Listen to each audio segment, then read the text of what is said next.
Hi friends, welcome to Rahi videos. இன்றைக்கி எங்கள் வீட்டில் என்ன லன்ச்சுன்னு பார்க்கலாம் வாங்க. எங்கள் வீட்டில் லன்ச் வந்து மீன் குழம்பும் மீன் ஃப்ரை தான் இன்றைக்கி. என்னோடய வீட்டில் லன்ச் ஃப்ரை. இந்த மீன் குழம்பு எப்படி செய்கிறதுன்னு பார்க்கலாம் வாங்க. அதுக்கு நான் வந்து மீன் வந்து சின்ன வஞ்சிரம் இது வஞ்சிர மீனை நான் வந்து வாஷ் பண்ணி கொண்டு வந்தாச்சு, ஸ்லைஸ் போட்டு. இப்போ வந்து எண்ணெய் ஆட் பண்ணி கொஞ்சோண்டு கடுகு, சீரகம், வெந்தயம், கருவேப்பிலை, பூண்டு கொஞ்சம் நிறைய ஆட் பண்ணிக்கோங்க.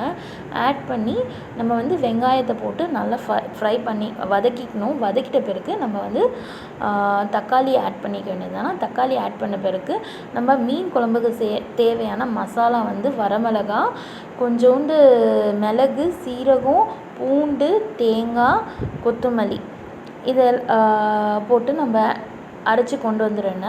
அரைச்சிட்ட பிறகு கொஞ்சோண்டு நான் வந்து 1 டீஸ்பூன் மஞ்சள்தூள் ஆட் பண்ணியிருக்கேன், ஒரு 4 மிளகாய் ஆட் பண்ணியிருக்கேன். இப்போ புளி கரைச்சல் வந்து எடுத்து வச்சாச்சு.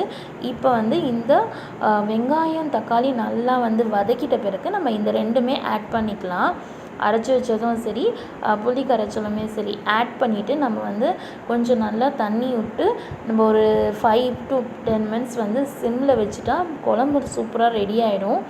அது வரைக்கும் நம்ம மீனுக்கு மசாலா வந்து போட்டாச்சு. இப்போ வந்து பாருங்கள், நான் வந்து எண்ணெய் போட்ட பிறகு கொஞ்சம் கருவேப்பிலை அதில் போட்டு அதுக்கப்புறமா அந்த கருவேப்பிலை மேலே மீன் ஃப்ரை பண்ணேன். சூப்பராக வந்தது ஃப்ரெண்ட்ஸ். ட்ரை பண்ணி பாருங்கள் கண்டிப்பாக. இதோட ஃப்ளேவரே செமையாக இருந்துச்சு. அப்புறமா வந்து இந்த மீன்வைல் வந்து மீன் குழம்பு வந்து கொதிச்சாடுச்சு. நான் மீன் போட்டாச்சு. மீன் போட்ட பிறகு ஒரு 5 to 10 மினிட்ஸ் தான். அதுக்கப்புறம் நீங்கள் இறக்கிட்டிங்கன்னா இந்த குழம்பு சூப்பராக டேஸ்ட்டாக வரும். ஃப்ரெண்ட்ஸ், ஷேர் பண்ணுங்கள், லைக் பண்ணுங்கள், சப்ஸ்கிரைப் பண்ணுங்கள். தேங்க்யூ.